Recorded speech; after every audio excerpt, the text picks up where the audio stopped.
என் அன்பு தமிழ் சொந்தங்களே, நம் பிள்ளைகள் தமிழ் தெரியாமல் போனதற்கும் அவர்கள் தமிழை பழகிக் கொள்ளாமல் போனதற்கும் யாரோ சில கயவர்கள் போட்ட தடைதான் காரணம் என்று கூறி நீங்கள் தப்பித்துக் கொள்வதற்கு முயற்சி செய்யாதீர்கள். உண்மையான தமிழ் குருதி உங்கள் உடம்பில் ஓடினால் உங்கள் பிள்ளைகளுக்கு முதல் மொழியாக தமிழை கற்றுக் கொடுங்கள். இது வெறும் மொழி அல்ல, நம் பண்பாடு, சிந்தனை, அறம் அத்தனையையும் உள்ளடக்கியது. தமிழை என் உயிரென்பேன் கண்டீர், உயிரை உணர்வை வளர்ப்பது தமிழே என்ற சிந்தனையின் மொழி இது. நாம் 10 சொற்களை பயன்படுத்தினால் 4 சொற்கள் பிறமொழியில் பேசுகின்றோம். நம் பிள்ளைகள் பேசும்பொழுது 10 சொற்களில் 8 சொற்களை பிறமொழியில் பேசுகின்றார்கள். இது இப்படியே நீடித்தால் நம் பேரப்பிள்ளைகள் தமிழை அருங்காட்சியகத்தில் வேடிக்கை பொருளாக பார்ப்பார்கள். சில காலங்களுக்கு பிறகு நம் மொழி ஏன் இப்படி வழக்கொழிந்து போனது என்று விடை தெரியாமல் தேடும் பொழுது அதற்கு காரணமே நாம் தான் என்பது தெரியாமல் திணறிக் கொண்டிருப்போம். தமிழனாக பிறந்து தமிழ்நாட்டில் பிறந்து தமிழ் எனக்கு சரியாக பேச வராது என்பதும் என் தந்தை யார் என்று எனக்கு தெரியாது என்று கூறுவதும் ஒன்றுதான்.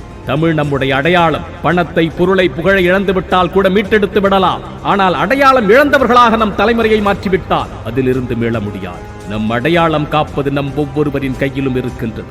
வீட்டில் தமிழில் பேசுங்கள். பிற மொழி கலவாமல் பேசுவதற்கு நம் பிள்ளைகளுக்கு பயிற்சி கொடுங்கள். தமிழ் நூட்களை கொஞ்சம் கொஞ்சமாக அவர்கள் படிப்பதற்கு பழக்குங்கள். பொதுவெளிகளில் பேசும்பொழுது தமிழில் தான் பேச தொடங்க வேண்டும் என்று அவர்களுக்கு சொல்லிக் கொடுங்கள். ஐயா, அம்மா, மாமா, அத்தை, வணக்கம், நன்றி, மகிழ்ச்சி, நல்லது, சிறந்தது என்ற வார்த்தைகளை அன்றாட வாழ்க்கையில் பயன்படுத்துமாறு அவர்களை பழக்குங்கள். ஒரு மொழியினுடைய பாதுகாப்பு என்பது அதன் பயன்பாட்டில் தான் இருக்கின்றது என்பதை மறந்து விடாதீர்கள். நம் மொழியை மட்டும் விட்டு விடாதீர்கள். நம் மொழியை மட்டும் விட்டு விடாதீர்கள். என் தலைமுறையை அடையாளமற்றவர்களாக ஆக்கி விடாதீர்கள். கைகூப்பி கேட்கின்றேன், நம் தமிழை விட்டு விடாதீர்கள். மற்றும் ஒரு பதிவில் சந்திப்போம். தமிழனாய் பிறந்தேன் என்ற பெருமையுடன் விஜய் சீதாராம்.